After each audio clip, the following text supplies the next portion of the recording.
రామగుండం ఎన్నికల ప్రచారంలో కేసీఆర్ మాట్లాడుతున్నారు. ఆ లైవ్ చూద్దాం. ఎందుకోసం నా గొంతు నొక్కేసినారు, ఎందుకోసం ఆపినారు? ఈ రాష్ట్రంలో చేనేత కార్మికుల కోసం ఆర్డర్లు ఇవ్వడం లేదు. గత ప్రభుత్వం ఇచ్చిన ఆర్డర్ల యొక్క బిల్లులు చెల్లించడం లేదు. అనేక చోట్ల చేనేత కార్మికులు ఆత్మహత్య చేసుకుంటా ఉన్నారు అని బీఆర్ఎస్ నాయకులు ప్రశ్నిస్తే ఒక కాంగ్రెస్ నాయకుడు మీరు మొన్నటిదాకా దొబ్బితిన్న చాలదా, ఇప్పుడు నిరోధులు అమ్ముకోండి, పాపడాలు అమ్ముకోండి అని మాట్లాడినారు. మీకు చేనేత కార్మికులంటే ఇంత అల్క కనబడుతున్నారా అని చెప్పి కోపంలో నేను ఒక మాట వాళ్ళనన్నా, ఇది ధర్మమా ఇట్లా మాట్లాడచ్చునా? ప్రభుత్వంలో ఉన్న పెద్దలు మాకు బతుకు కావాలి, మాకు అన్నం కావాలి అని పేదలు అడిగితే వాళ్ళు చేసిన పని 370 కోట్ల రూపాయల బిల్లులు పెండింగ్ ఉన్నాయని అడిగితే దాన్ని ఇవ్వమని అడిగితే మీరు నిరోధులు అమ్ముకోండి, పాపడాలు అమ్ముకోండి అంటే నా కోపం వచ్చి నేను ఒక మాట అన్నా. ఈరోజు కేసీఆర్ బస్ యాత్ర ప్రారంభమైన తర్వాత కాంగ్రెస్కు బీజేపీకి గుండెలు వణుకుతా ఉన్నాయి. ఇద్దరు కుమ్మక్కైపోయి వీడిని ఎట్లన్నా ఆగబట్టాలి, ఎట్లన్నా వీడిని నిలువరించాలి అనేటువంటి కుట్రగట్టి ఈ నా మీద బ్యాన్ పెట్టినారు. ఆ విషయం మీకు అర్థమైపోయింది, మీ అందరికీ కూడా తెలుసు. ఇవాళ నేను ఇక్కడికి గోదావరి కరికి 2 గంటల ముందే వచ్చినా ఆ దిక్కుమాలిన బ్యాన్ ఉంది కాబట్టి ఆ బ్యాన్ తర్వాతనే రావాలని చెప్పి 8:15 తర్వాత నేను బయటికి రావడం జరిగింది. ఇంకొక మాట మీరు గమనించాలి, రాజకీయాలలో మతం గురించి మాట్లాడడం చాలా పెద్ద తప్పు. ఎన్నికల నిబంధనలకు విరుద్ధం.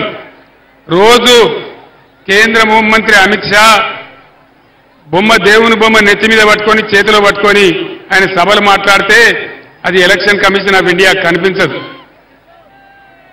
డైరెక్ట్గానే హిందువులు ముస్లింలని అడ్డగోలుగా మతాన్ని అడ్డం పెట్టుకొని స్వయంగా దేశ ప్రధానమంత్రి మాట్లాడినా ఎలక్షన్ కమిషన్ ఆఫ్ ఇండియాకి అది కనిపించదు.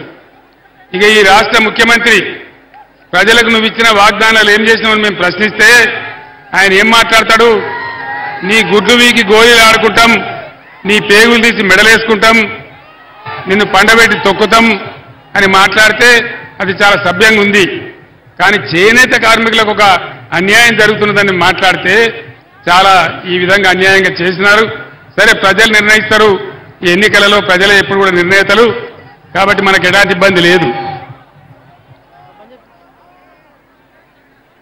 నేను మీ అందరికీ ఒక మాట మనవి చేస్తా ఉన్నా. 5 నెలల కింద ఈ రాష్ట్రంలో పరిస్థితులు ఎట్లా ఉండే, ఈరోజు ఎట్లా ఉన్నాయి? ఎవరు దానికి కారణం? ఎవరి చాతగానితనం దానికి కారణం? ఇలా పెద్దపల్లి జిల్లాలోనే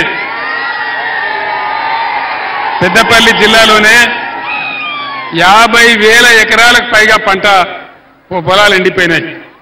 ఇప్పుడే ఎమ్మెల్యేలు మనోహర్ రెడ్డి గారు కానీ ఇంకా మిత్రులు కానీ ధర్మపురి ప్రాంతం వాళ్ళు కానీ నాకు చెప్తా ఉన్నారు, 50,000 ఎకరాలకు పైగా పంట పొలాలు ఎండిపోయినాయి. ఎవరు దీనికి కారణం? గత 10 ఏళ్లలో ఎప్పుడైనా ఎండిపోయినాయా? పోయిన 10 ఏళ్లలో పొలాలు ఎండినాయా తెలంగాణలో? మరి ఈరోజు ఎందుకు ఎండుతా ఉన్నాయి? దయచేసి మీరు ఆలోచన చేయాలి. గత 9 సంవత్సరాలలో కరెంటు కోతలు లేవు, కడుపు నిండా కరెంటు ఉండేది. మరి ఈరోజు కరెంటు కోతలు ఎవరు పెట్టారు? వినబడతలేదు. జై కాంగ్రెసా? ఇలా కరెంటు కోతలు స్టార్ట్ అయిపోయినాయి. పక్కనే గోదావరి ఉంటే తెలంగాణ ఉద్యమ సమయంలో నేను చాలాసార్లు గోదావరి కనికి వచ్చిన. గోదావరి కన్ని నుంచి ఇటు పోయేది, పైకి ఆదిలాబాద్ పోయేది, మళ్ళా ఇటు వచ్చేది. పైసా వేయాలి గోదావరిలో అంటే నీళ్లు వెతికి వేసేది. అటువంటి గోదావరిని సజీవ గోదావరి చేసి బ్రహ్మాండంగా ఎన్ని రోజులు గోదావరిలో నీళ్లుండనో, మనకు ఎంత మంచిగా మంచి నీళ్లు వచ్చినాయో అవన్నీ కూడా మీరు చూసినారు.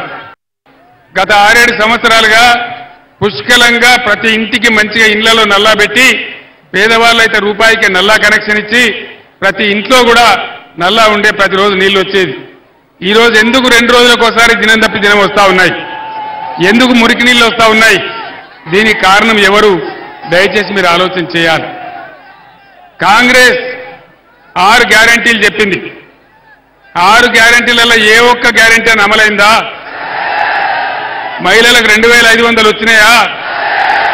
రైతులకు 2 లక్షల రుణమాఫీ అయ్యిందా? ఆటో రిక్షాల చావులు ఆగుతున్నాయా? ఆ ఫ్రీ బస్ అని పెట్టిండ్రు. సరే, పెడితే పెట్టండి, సంతోషమే. పెడితే మనం వద్దనం. కానీ దాని ద్వారా వచ్చేటువంటి నష్టాలు, ఇలా ఆటో రిక్షా కార్మికులు చచ్చిపోతూ ఉంటే, ఆత్మహత్యలు చేసుకుంటా ఉంటే వాళ్ళ గురించి ఏ మంచి చర్య కూడా లేదు. ఆటో రిక్షా కార్మికులకు న్యాయం జరగాలి. ఆటో రిక్షా కార్మికులారా మీరు బరి తెగించండి, ఉద్యమించండి. మీ తరఫున బీఆర్ఎస్ ఉంటుంది. రేపు అసెంబ్లీలో కూడా పోరాటం చేస్తామని మనవి చేస్తా ఉన్నాను. రైతు కూలీలకు 1200 ఇస్తామని చెప్పి ఎక్కడైనా ఇచ్చిండ్రా? గతంలో మనం కళ్యాణ లక్ష్మి ఇచ్చేది, తులం బంగారం ఇస్తామన్నారు. 2 తులాలు వచ్చిందట కదా? 2 తులాలు అంటున్నారు లేదా? తులం బంగారం తుస్సుమన్నదా? ఎక్కడ రాలే. ఇక ముఖ్యమంత్రి ఏ ఊరికి పోతే ఆ దేవుని మీద ఒట్టు. మరి గోదావరి కనికి వచ్చిండో లేదో నాకు తెలియదు. రాలేదా? ఏ ఊరికి పోతే ఆడ దేవుని మీద ఒట్టు. యాదగిరి గుట్టకు పోతే నరసన్న మీద ఒట్టు, భద్రాచలం పోతే రాముల వారి మీద ఒట్టు. ఇప్పుడు పనిచేసేవాడు దేవుళ్ళ మీద ఒట్టు పెట్టుకుంటారా? ఎవడు పెట్టుకుంటాడు? తొండి వేసేసేవాడే పెట్టుకుంటాడు. ముఖ్యమంత్రి ఏం చెప్పిండు? కేసీఆర్ 1 లక్ష మాఫీ చేసిండు, నేను 2 లక్షలు మాఫీ చేస్తా. ఇక మీరు ఉరుకుర్రి డబ్బులు తీసుకోండి, ఉరుకుని డబ్బులు తీసుకోండి.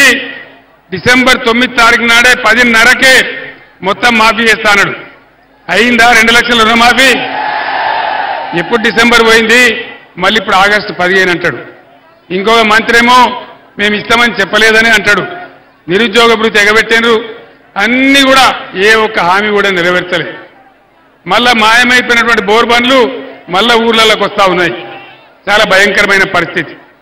నేను మీ అందరిని ఒక్కటే కోరుతా ఉన్నా, దయచేసి ఎలక్షన్లలో గత్తరబిత్తర ఓటు వేయద్దు, ఆగమాగం ఓటు వేయద్దు. ఎలక్షన్ ఎప్పుడొచ్చినా ఆలోచన చేసి ఎవరు ఏ టైంకి ఉంటే కరెక్టో అనేది నిర్ణయించి మీరు నిర్ణయం తీసుకోవాలి. దానికోసం ఇక్కడ ఒక భయంకరం జరగబోతా ఉంది, చాలా పెద్ద తప్పు జరగబోతా ఉంది. గోదావరి కన్ సెంటర్లో ప్లీజ్ సింగరేణి కార్మికులు దయచేసి ఆలోచన చేయాలి. ఒక గోదావరి కని కాదు, దాదాపు 10 అసెంబ్లీ నియోజకవర్గాలలో భూపాలపల్లి, సత్తుపల్లి నుంచి ఇక్కడ దాకా ఉన్న మిత్రులు ఆలోచన చేయాలి. ఏం జరుగుతుంది? చాలా పెద్ద కుట్ర జరుగుతూ ఉంది. వీళ్ళు ఏం జరుగుతుంది? సింగరేణిని, మంచిగున్న సింగరేణిని ఒకప్పుడు నిండా ముంచిందే కాంగ్రెస్ పార్టీ. యువకులకు తెలియదు కానీ సత్యం. సెంట్రల్ గవర్నమెంట్ దగ్గర అప్పు తెచ్చి సింగరేణిని నష్టాలలో పంపించి దాన్ని మునుగొట్టిందే కాంగ్రెస్ పార్టీ. వాస్తవానికి సింగరేణి మన తెలంగాణ సొత్తు, మన ఆస్తి, 100% మనకే ఉండే. కేంద్ర ప్రభుత్వం దగ్గర అప్పు తెచ్చి సింగరేణిని నష్టాల్లో పంపించి ఆ అప్పు తిరిగి చెల్లించలేక 49% వాటాను కేంద్ర ప్రభుత్వానికి అప్పచెప్పిందే ఈ దిక్కుమాలిన కాంగ్రెస్ పార్టీ. ఇది కాంగ్రెస్ పార్టీ చరిత్ర. మళ్ళీ ఇప్పుడు ఏం జరుగుతా ఉంది? సింగరేణిలో మనం ఏం చేసినాం? సింగరేణి కార్మికులకు ఎన్ని లాభాలు తెచ్చినాం? ఇలా సిపిఐ సిపిఎం నాయకులను నేను అడుగుతా ఉన్నా, సిపిఐ సిపిఎం నాయకులను నేను అడుగుతా ఉన్నా, వాళ్ళు ధైర్యం ఉంటే రేపు జవాబు చెప్పాలి, ముఖ్యమంత్రితో చెప్పేయాలి. ఏం జరుగుతా ఉంది? మీరు ఇలా కాంగ్రెస్ జెండాలు పట్టుకొని, మీ జెండాలు పట్టుకొని తిరుగుతున్నారు, కాంగ్రెస్ కు సపోర్ట్ చేయాలని చెప్తున్నారు. నేను మిమ్మల్ని ఒక్కటే ప్రశ్న అడుగుతా ఉన్నా. ఆనాడు సింగరేణి నష్టాల్లో ఉన్న సింగరేణిని లాభాల్లోకి తెచ్చినాం. హైటెక్, ఇంటెక్ పేరు మీద ఉన్నటువంటి కార్మిక సంస్థలు డిపెండెంట్ ఉద్యోగాల మీద సంతకం పెట్టి అవి మునుగొట్టిందే వీళ్ళు. బీఆర్ఎస్ ప్రభుత్వం వచ్చిన తర్వాత దాన్ని పునరుద్ధరించి బ్రహ్మాండంగా 19,000 మంది పిల్లలకు ఉద్యోగాలు కూడా ఇచ్చినాం. సింగరేణి సిమ్స్ అనే పేరు మీద, Singareni institute of medical sciences అనే పేరు మీద బ్రహ్మాండంగా ఇక్కడ మెడికల్ కాలేజీ పెట్టుకున్నాం. ఆ మెడికల్ కాలేజీలో 5% కార్మికుల పిల్లలకే సీట్లు వచ్చేటట్టు కూడా మనం చేసుకున్నాం. నేను ఒక మాట చెప్తా ఉన్నా, ఇది చాలా పెద్ద ప్రమాదం రాబోతా ఉంది. ఈ రాష్ట్ర ముఖ్యమంత్రి అంటాడు నదులు అప్పచెప్తే సప్పుడు చేయడు, కృష్ణానది కొంచెపోయి కేఆర్ఎంపీకి అప్పచెప్పిండు, గోదావరి నీళ్ళు ఎత్తుకొని పోతా, ఇచ్చంపల్లి కాడ ప్రాజెక్టు కడతా, నేను తమిళనాడుకి ఇస్తా, నేను కర్ణాటకకి ఇస్తా అని చెప్పి ప్రధానమంత్రి మాట్లాడుతూ ఉంటే, ఈ ముఖ్యమంత్రికి లెటర్లు పంపిస్తూ ఉంటే దానికి కుయ్యి లేదు, కుట్టుకు లేదు, ఏం లేదు. అదే నేనున్ననాడు కూడా ఇదే ప్రతిపాదన తెచ్చిండు నరేంద్ర మోదీ. నేను చెప్పిన కేసీఆర్ బతికి ఉండంగా గోదావరి నీళ్లు తీసుకుపోతా అంటే నా ప్రాణం పోయినా మంచిదే కానీ ఒప్పుకోను అని నేను చెప్పిన. మరి అలా ఈ ముఖ్యమంత్రి మౌనం వెనుక ఉన్నటువంటి